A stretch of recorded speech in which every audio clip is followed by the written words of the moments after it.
لاہور کا ایک گوالا تھا۔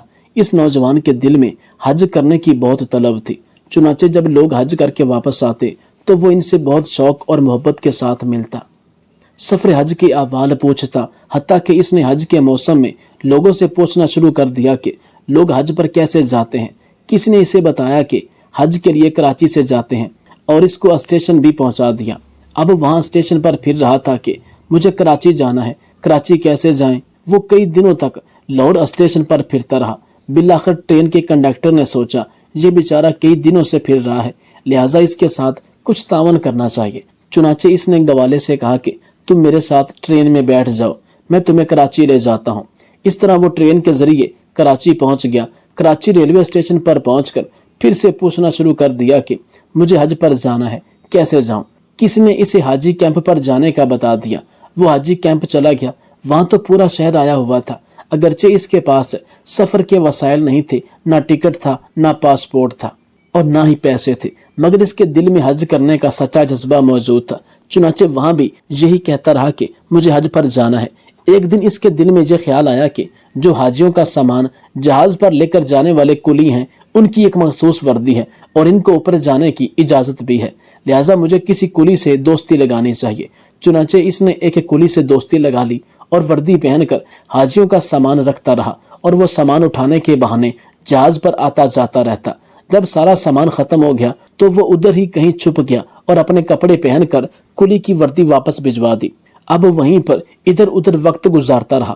لوگ تو اپنے کمروں میں بستر پر سوتے اور وہ بیچارہ بیٹھ بیٹھ کر وقت گزارتا۔ اس نے جہاز پر ایک بندے کے ساتھ واقفیت کر لی۔ اس سے کہا کہ بھائی جب جدہ آئے تو مجھے بتا دینا۔ چنانچہ جب جدہ شہر کی روشنیاں سامنے نظر آنے لگیں اور پہلی بار جہاز ساحل کے قریب پہنچ گیا تو اس کے بعد ان صاحب نے کہا وہ دیکھو جدہ آ گیا۔ اس آدمی نے دیکھا کہ وہ نوجوان جہاز کے عرصے کے اوپر چڑھا اور کھڑے ہو کر سمندر کے اندر چھلانگ لگا دی۔ اسے تو تیرنا بھی نہیں آتا تھا، چنانچہ جب وہ نیچے گیا تو پھر اوپر ہی نہ آ سکا۔ جب اس آدمی نے دیکھا کہ یہ تو نظر ہی نہیں آ رہا، وہ سمجھ گیا کہ یہ نوجوان ڈوب گیا ہے۔ اس نے سوچا اللہ کو یہی منظور ہوگا۔ جب اس آدمی نے حج کیا اور طواف زیارت کے بعد حرم شریف سے باہر نکل رہا تھا تو اس نے دیکھا کہ وہ گوالا بھی حرم شریف سے باہر نکل رہا ہے۔ اس آدمی نے فوراً گوالے سے پوچھا آپ وہی ہیں نا جس نے سمندر میں چھلانگ لگائی تھی؟ وہ کہنے لگا ہاں میں وہی ہوں۔ وہاں ایک دوسرے سے خوب ملے۔ اس نے گوالے سے پوچھا تمہارے ساتھ کیا بیتی؟ گوالے نے کہا میرے ساتھ چلو، میں تو آگے جا کر بتاؤں گا۔ چنانچہ وہ آدمی اس کے ساتھ چل دیا۔ جب وہ باہر نکلے تو دیکھا کہ ایک بالکل نیو کار کھڑی ہے اور ڈرائیور انتظار کر رہا ہے۔ دودھ والا کار کے اندر بیٹھا اور ساتھ اس آدمی کو بھی بٹھا دیا۔ ڈرائیور ان کو ایک مکان کی طرف لے گیا جو بالکل نیا بنا ہوا تھا۔ اندر جا کر دیکھا تو کوٹھی سجی ہوئی ہے۔ گوالے نے اسے ایک جگہ پر بٹھایا اور نوکر سے کہا کہ مہمان کے لیے کھانے پینے کی کوئی چیز لے کر آؤ۔ چنانچہ وہ مشروب اور پھل لے آیا۔ اس آدمی نے پوچھا بھائی مجھے بتاؤ کہ قصہ کیا ہے؟ وہ کہنے لگا میں تمہیں قصہ بعد میں بتاؤں گا، پہلے یہ دیکھو کہ یہ کار بھی میری ہے، ڈرائیور بھی میرا ہے اور مکان بھی۔ اس نے پوچھا کہ یہ سب کچھ تمہیں کیسے مل گیا؟ تو اس نے جواب دیا یہ تو راز کی بات ہے، کیونکہ تم میرے محرم راز ہو اس لیے میں تمہیں بتا دیتا ہوں۔ اور پھر وہ کہنے لگا میرے دل میں اللہ کا گھر دیکھنے کا بہت شوق تھا اور اس شوق اور محبت کا مجھے یہ صلہ ملا۔ جب میں جدہ پہنچا تو میں نے کہا اے اللہ بس میں اپنے آپ کو تیرے حوالے کرتا ہوں۔ یہ کہہ کر میں نے چھلانگ لگا دی۔ مجھے تیرنا تو نہیں آتا تھا، بس ایسے ہی ہاتھ پاؤں مارتا رہا۔ نتیجہ یہ نکلا کہ مجھے لہر خود ہی دھکیل کر ساحل کی طرف لے جاتی رہی۔ میرے اندر بھی پانی چلا گیا اور میرے ہوش اڑ گئے۔ جب میں ساحل پر پہنچا تو نیند اور بے ہوشی کی حالت میں تھا۔ میں باہر نکلا اور وہیں لیٹ گیا اور جب میں اٹھا تو صبح تہجد کا وقت تھا۔ میں نے ادھر ادھر دیکھا تو باہر جانے کے سب راستے بند، ساحل کے ساتھ ساتھ گرل لگی ہوئی تھی اور آگے دروازہ بند تھا۔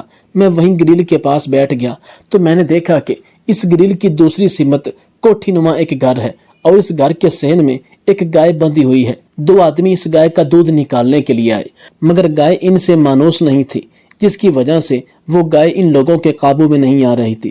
وہ دودھ نکالنے کے لیے بیٹھ گئے لیکن گائے انہیں بیٹھنے ہی نہیں دے رہی تھی۔ وہ بڑی مصیبت میں گرفتار تھے۔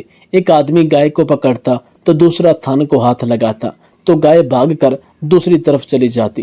وہ تقریباً آدھا گھنٹہ اس گائے کے ساتھ کشتی کرتے رہے۔ میرا تو کام ہی یہی تھا، جب میں نے یہ منظر دیکھا تو میں نے انہیں آواز دے کر اپنی طرف متوجہ کیا اور اشارے سے کہا کہ اس کا دودھ میں نکال دیتا ہوں، لیکن وہ لوگ تو عربی بولتے اور سمجھتے تھے، اس لیے ان کو اشارے سے ہی دودھ نکالنے کی پیشکش سمجھ آ گئی تھی۔ انہوں نے کہا آ جاؤ، میں نے کہا یہ جنگلہ ہے، میں تو نہیں آ سکتا۔ اللہ کی شان کے یہ سب اس ڈائریکٹر کی ملکیت تھی۔ اس کا ایک بیٹا تھا، ڈاکٹر نے اسے ہدایت کی ہوئی تھی کہ اپنے بیٹے کو گائے کا دودھ پلایا کریں۔ اس نے اسپیشل اپنے بیٹے کے لیے وہ گائے رکھی ہوئی تھی۔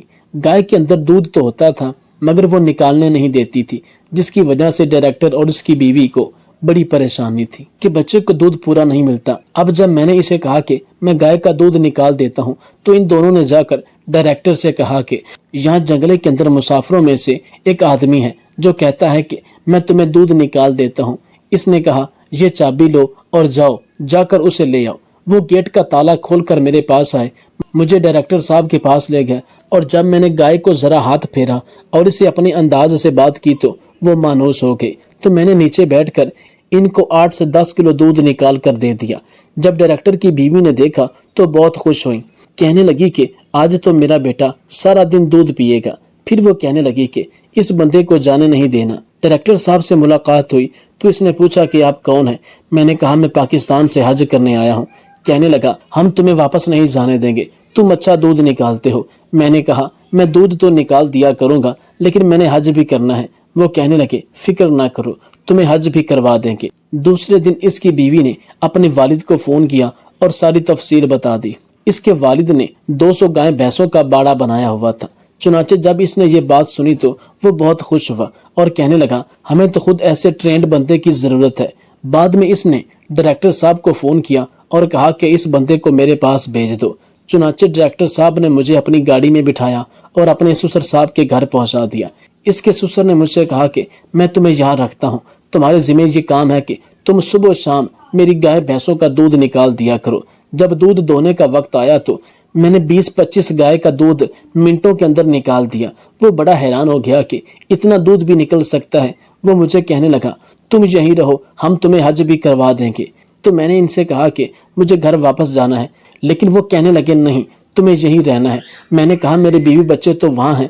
اس نے کہا تم فکر نہ کرو، میں نے ایک نیا گھر بنایا ہے، وہ گھر میں تمہیں دیتا ہوں۔ یہ میری نئی گاڑی ہے، یہ بھی تحفے میں دیتا ہوں۔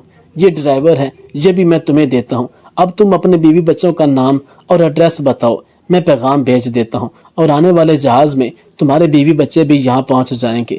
اس کے بعد ان کے ساتھ ایک اور حج کر لینا، بلکہ ہر سال حج کرتے رہنا۔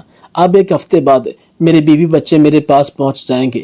میں نے حج بھی کر لیا ہے۔ یہ اللہ تعالیٰ کے گھر کو دیکھنے کی برکت ہے کہ اللہ تعالیٰ نے مجھے دنیا کی نعمتیں بھی عطا کر دی۔ اب میں یہیں رہوں گا، ہر سال بیت اللہ شریف کا حج کروں گا۔ یہ سب سن کر وہ صاحب بولے کہ ہم سے تو بھائی وہ گوالا اچھا ہے کہ اس نے دودھ نکالنے کی برکت سے بیت اللہ شریف دیکھا۔ سچ ہے کہ جب جذبہ سچ ہو تو پھر بات بن ہی جاتی ہے۔